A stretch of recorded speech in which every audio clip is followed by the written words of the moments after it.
ओम शांति। 25 फरवरी 2021 की मुरली है। बाप दादा की साकार महावाक्य है।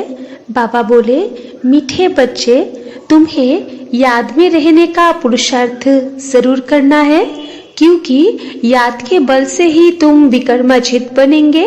प्रश्न है, कौन सा ख्याल आया तो पुरुषार्थ में गिर पड़ेंगे। खुदाए खिदमतगार बच्चे कौन सी सेवा करते रहेंगे। उत्तर में बाबा ने कहा, कोई बच्चे समझते हैं अभी टाइम पड़ा है, पीछे पुरुषार्थ कर लेंगे, परंतु मौत का नियम थोड़े ही है, कल कल करते मर जाएंगे। इसलिए ऐसे मत समझो बहुत वर्ष पड़े हैं, पिछड़े में गेलप कर लेंगे।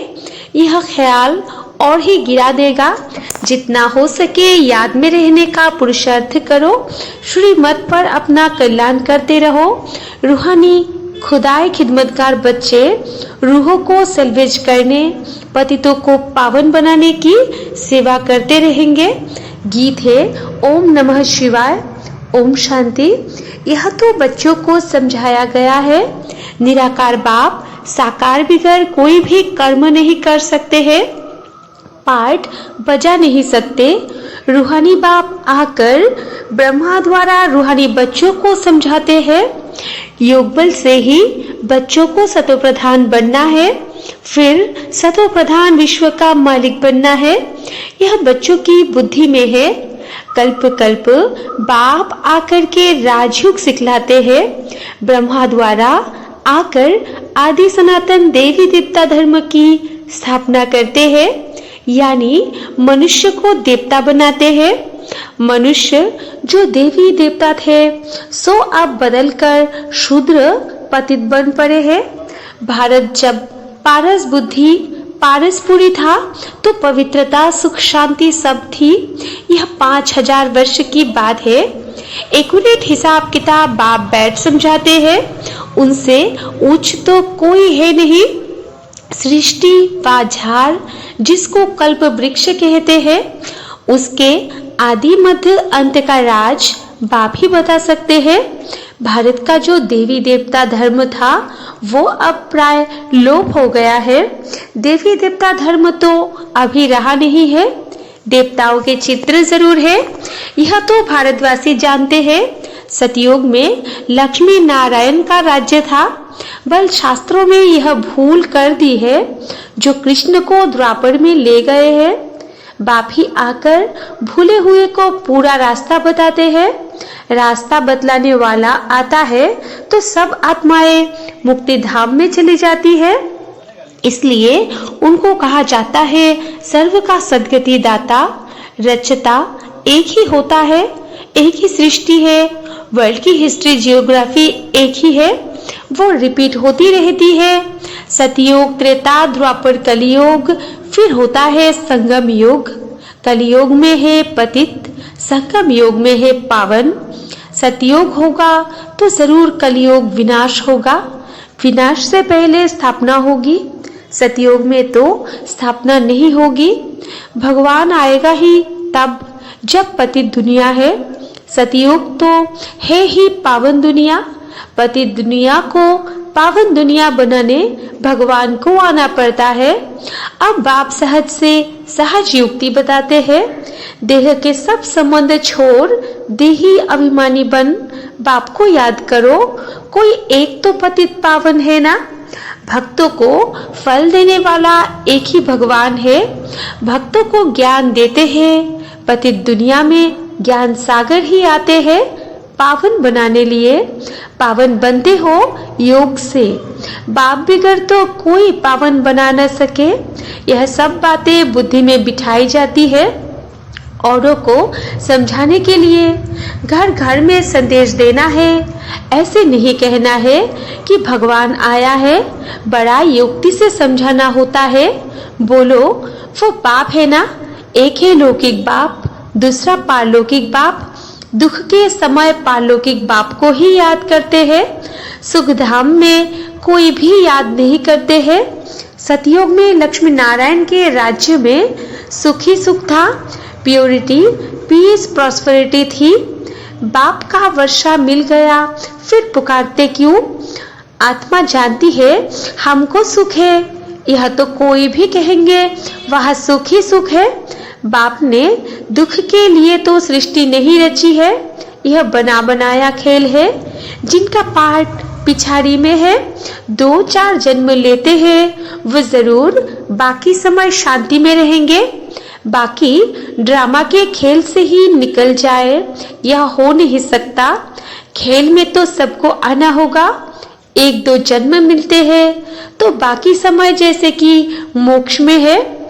आत्मा पार्टधारी है ना, कोई आत्मा को उच्च पार्ट मिला हुआ है, कोई को कम, यह भी अभी तुम जानते हो। गाया जाता है ईश्वर का कोई अंत नहीं पा सकते, बाप ही आकर अंत देते हैं रचता और रचना के आदि मध्य अंत का।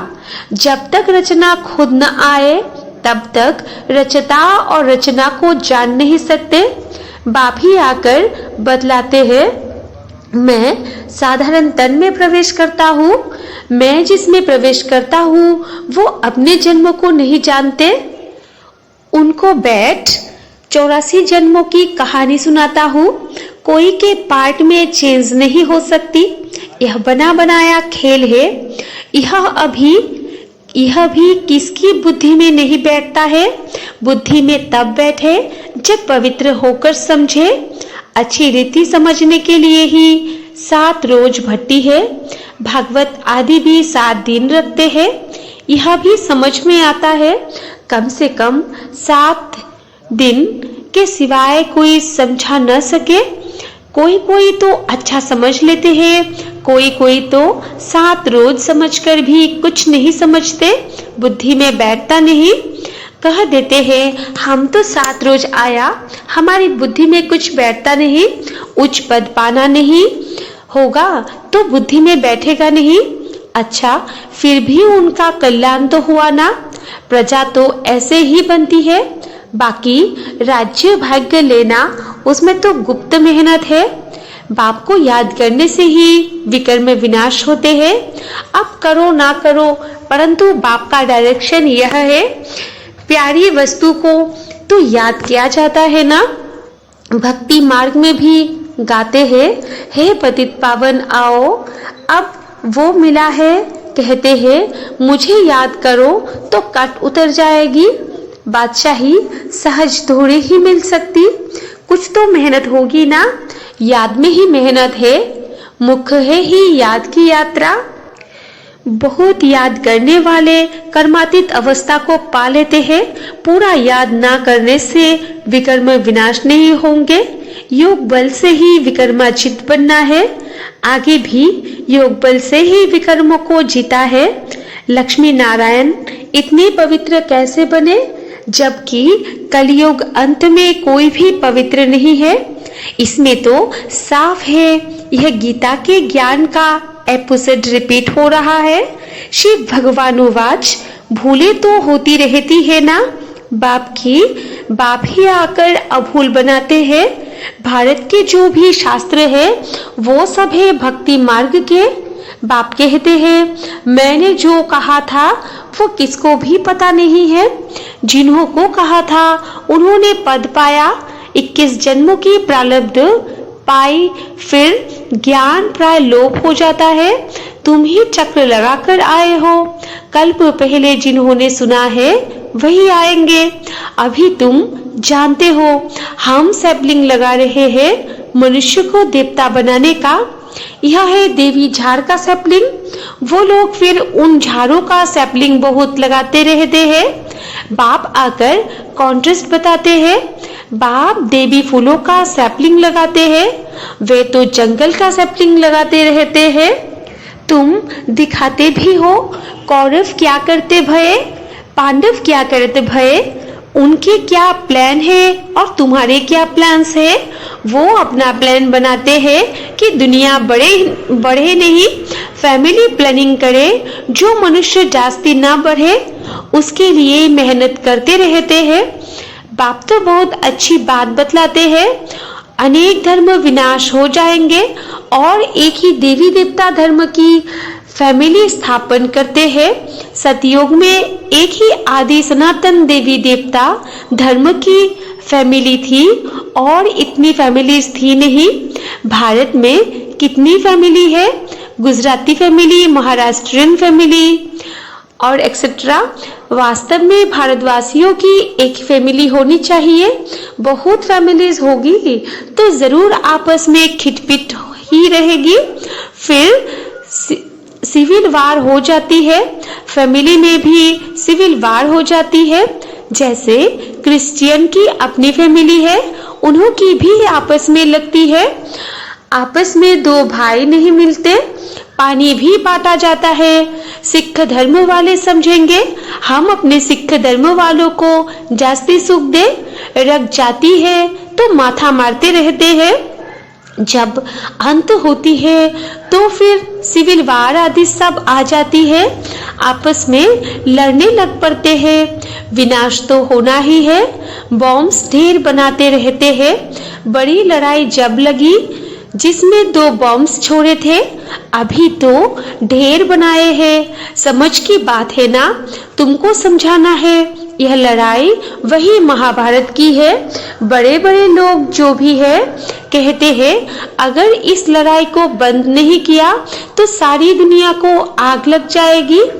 आग तो लगनी ही है, यह तुम जानते हो। बाप आदि सनातन देवी देवता धर्म की स्थापना कर रहे हैं। राजयोग है ही सतयुग का। वो देवी देवता धर्म अब प्राय लोप है। चित्र भी बने हैं।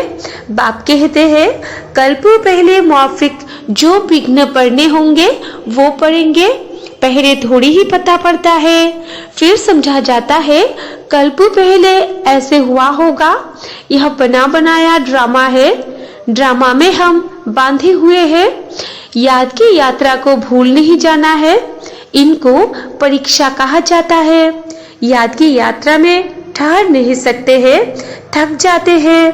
गीत है ना, रात की राही थक मत जाना। इसका अर्थ कोई समझ ना सके।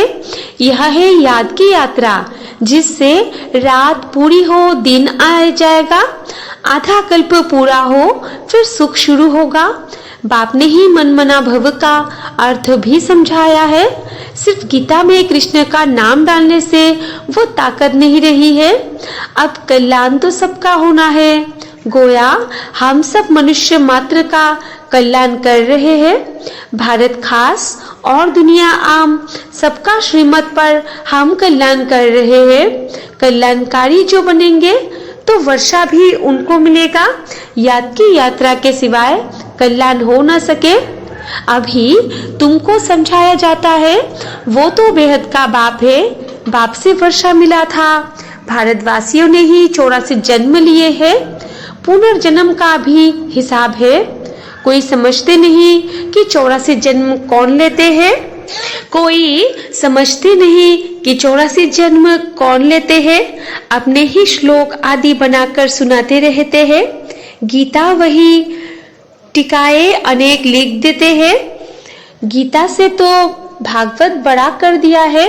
गीता में है ज्ञान, भागवत में है जीवन कहानी। वास्तव में बड़ी गीता होनी चाहिए। गीता का सागर बाप है, ज्ञान का सागर बाप है। उनका ज्ञान तो चलता ही रहता है। वो गीता तो आधा घंटे में पढ़ लेते हैं। अभी तुम यह ज्ञान तो सुनते ही आते हो। दिन प्रतिदिन तुम्हारे पास अनेक लोग आते रहेंगे, धीरे धीरे आएंगे। अभी अगर बड़े बड़े राजाएं आ जाए फिर तो देरी ना लगे, झट आवाज निकल जाए। इसलिए युक्ति से धीरे धीरे चलता रहता है। यह है ही गुप्त ज्ञान। किसको पता नहीं है कि यह क्या कर रहे हैं। रावण के साथ तुम्हारी युद्ध कैसे है, यह तो तुम ही जानो और कोई जान न सके। भगवान उवाच, तुम सतो प्रधान बनने के लिए मुझे याद करो तो पाप नाश हो जाएंगे। पवित्र बनो तब तो साथ ले जाओ। जीवन मुक्ति सबको मिलती है। रावण राज्य से मुक्ति हो जाएगी। तुम लिखते भी हो, हम शिव शक्ति ब्रह्म कुमार कुमारियां श्रेष्ठाचारी दुनिया स्थापन करेंगे। परमपिता परमात्मा की श्रीमत पर 5000 वर्ष पहले मुआफिक 5000 वर्ष पहले श्रेष्ठाचारी दुनिया थी। यह बुद्धि में बिठाना चाहिए। मुख्य मुख्य पॉइंट्स बुद्धि में धारण होगी, तब याद की यात्रा में रहेंगे। पत्थर बुद्धि है ना, कोई समझते हैं अभी टाइम पड़ा है, पीछे पुरुषार्थ कर लेंगे। परंतु मौत का नियम थोड़े ही है, कल मर जाए तो कल कल करते मर जाएंगे। पुरुषार्थ तो क्या नहीं, इसलिए ऐसे मत समझो बहुत वर्ष पड़े हैं, पिछाड़ी में गेलप कर लेंगे। यह ख्याल और ही गिरा देंगे। जितना हो सके पुरुषार्थ करते रहो। श्रीमत पर हर एक को अपना कल्याण करना है, अपनी जांच करनी है। कितना बाप को याद करता हूँ और कितना बाप की सर्विस करता हूँ। रूहानी खुदाई खिदमतगार तुम हो ना, तुम रूहों को सेल्वेज करते हो। रूह पतित से पावन कैसे बने उसकी युक्तियां बतलाते हो। दुनिया में अच्छे और बुरे मनुष्य तो होते ही है, हर एक का पार्ट अपना अपना है। यह है बेहद की बात। मुख्य टाल टालियां ही गिनी जाती है, बाकी तो पत्ते अनेक है। बाप समझाते रहते हैं, बच्चे मेहनत करो, सबको बाप का परिचय दो तो बाप से बुद्धि योग जुड़ जाए। बाप सब बच्चों को कहते हैं पवित्र बनो तो मुक्ति धाम में चले जाएंगे। दुनिया को थोड़ी ही पता है कि महाभारत लड़ाई से क्या होगा। यह ज्ञान यज्ञ रचा गया है क्योंकि नई दुनिया चाहिए। हमारा यज्ञ पूरा होगा तो सब इस यज्ञ में स्वाहा हो जाएंगे। अच्छा, मीठे मीठे सिकिलादे बच्चों प्रति माता पिता बाप दादा का याद प्यार और गुड मॉर्निंग।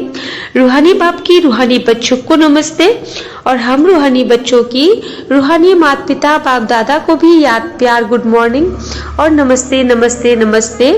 धारणा के लिए मुख्य सार 1 नंबर पॉइंट है, यह बना बनाया ड्रामा है, इसलिए विघ्नों से घबराना नहीं है। विघ्नों में याद की यात्रा को भूलने ही जाना है। ध्यान रहे याद की यात्रा कभी ठहर न जाए। 2 नंबर है, पारलौकिक बाप का परिचय सबको देते हुए पावन बनने की युक्ति बतलानी है।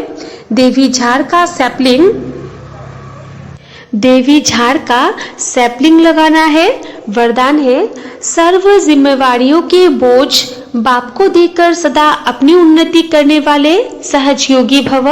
विस्तार है, जो बच्चे बाप के कार्य को संपन्न करने की जिम्मेवारी का संकल्प लेते हैं उन्हें बाप भी इतना ही सहयोग देते हैं। सिर्फ जो भी व्यर्थ का बोझ है वो बाप के ऊपर छोड़ दो। बाप का बनकर बाप के ऊपर जिम्मेवारियों का बोझ छोड़ने से सफलता भी ज्यादा और उन्नति भी सहज होगी। क्यों और क्या के क्वेश्चन से मुक्त रहो। विशेष फुल स्टॉप की स्थिति रहे तो सहयोगी सहजयोगी बन अतीन्द्रिय सुख का अनुभव करते रहेंगे। और स्लोगन है, दिल और दिमाग में ऑनेस्टी हो तो बाप परिवार के विश्वास पात्र बन जाएंगे। अच्छा, ओम शांति।